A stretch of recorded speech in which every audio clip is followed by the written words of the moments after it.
Now let's understand what is the difference between partnership and companies. Partnership we have already studied. So first point of difference, formation. Partnership कौन से act के अंदर form हुई थी? Partnership is formed under Act, Indian Partnership Act 1932. So partnership act 1932 के अंदर formed हुई थी. जबकि कंपनीज क्या है? ओल्ड एक्ट क्या था? Companies act 1956. एंड अभी जो नया है वो क्या है? वो है companies act 2013. So Companies Act 1956 was the old act and Companies Act 2013 is your new act. Okay. Now tell me, what about the registration? Is registration compulsory under partnership? No. There are some benefits for registration, but it is not compulsory. And registration under the Companies Act is compulsory for both private limited and public limited. दोनों के लिए registration company है. Okay, compulsory है. Next point, number of members. Okay, partnership में clearly दिया गया है as per the act. यदि बैंकिंग कंपनी है तो क्या? If it is a banking company और if it is a company other than banking company. तो बैंकिंग कंपनी है तो देखो कि मिनिमम तो सबके केस में 2 मेंबर्स तो होने ही चाहिए, एटलीस्ट 2 मेंबर्स होने चाहिए. और if it is a banking company तो मैक्सिमम 10 मेंबर्स हो सकते हैं. And if it is non banking company, other than banking company का बिजनेस चला रही है, तो there can be maximum 20 members. Now what about the company? Okay, इसका मतलब ये है कि बैंकिंग में पार्टनरशिप, बैंकिंग कंपनी का बिजनेस है तो 10 और other than those 20 in partnership. Now companies में देखेंगे कि यदि प्राइवेट लिमिटेड कंपनी है तो मिनिमम आपके मेंबर्स 2 हो सकते हैं एंड मैक्सिमम, मिनिमम 2 है एंड मैक्सिमम 200 है. ओके, एंड देखो ये 200 can change as per the SEBI guidelines. Okay, and if it is a public company so minimum is your 7 members and maximum की नो लिमिट, कितने भी लाओ. Okay, now next, liability.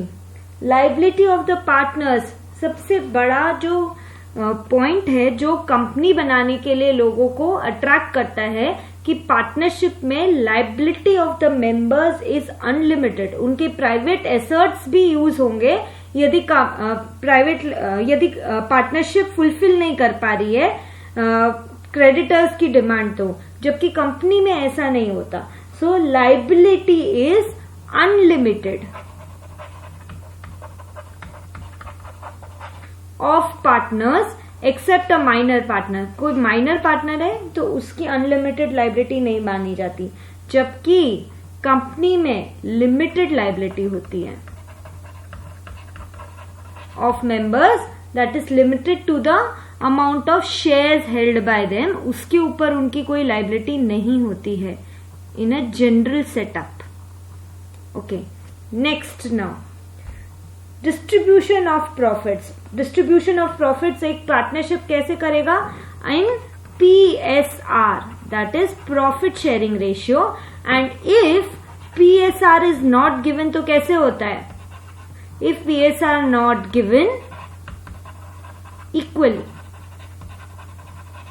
ठीक है, तो जितने पार्टनर्स हैं उनके बीच में जो प्रॉफिट शेयरिंग रेशियो है, ये नहीं कि कोई कैपिटल ज्यादा लाया तो उसको प्रॉफिट ज्यादा है, नहीं. जो पार्टनरशिप का प्रॉफिट शेयरिंग रेशियो डिसाइडेड है उतने में ही आपका प्रॉफिट डिस्ट्रीब्यूट होता है. एंड यदि PSR गिवन नहीं है तो equally. Now what about the company? Company का प्रॉफिट मतलब डिविडेंड. तो प्रेफरेंस शेयर्स होते हैं और इक्विटी शेयर्स होते हैं. तो प्रेफरेंस शेयर होल्डर्स जो हैं उनको फिक्स रेट पे डिविडेंड दिया जाता है जबकि इक्विटी शेयर होल्डर्स के लिए there is no such fixed rate.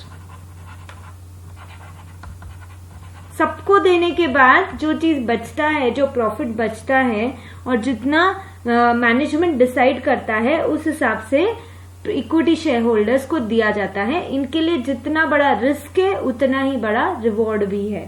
Okay, transfer of shares is the next point. क्या पार्टनरशिप में एक पार्टनर दूसरे पार्टनर को अपना शेयर ट्रांसफर कर सकता है क्या? No, it is not allowed, can not transfer share. Okay, जबकि कंपनी देखो, यदि पब्लिक लिमिटेड कंपनी है तो शेयर्स आर फ्रीली ट्रांसफर। आप कितने लोगों को भी शेयर्स ट्रांसफर एक के बाद एक करते जाओ, it is allowed, so freely transferable.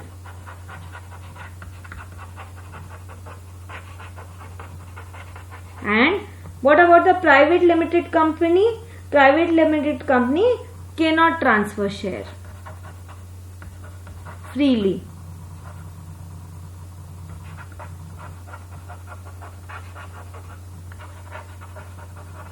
तो देखो, पार्टनरशिप में कोई अपने शेयर्स ऐसे ही ट्रांसफर नहीं कर सकता, not allowed, but public limited company में इट इज फ्रीली ट्रांसफरेबल और प्राइवेट लिमिटेड कंपनी में can not transfer share freely.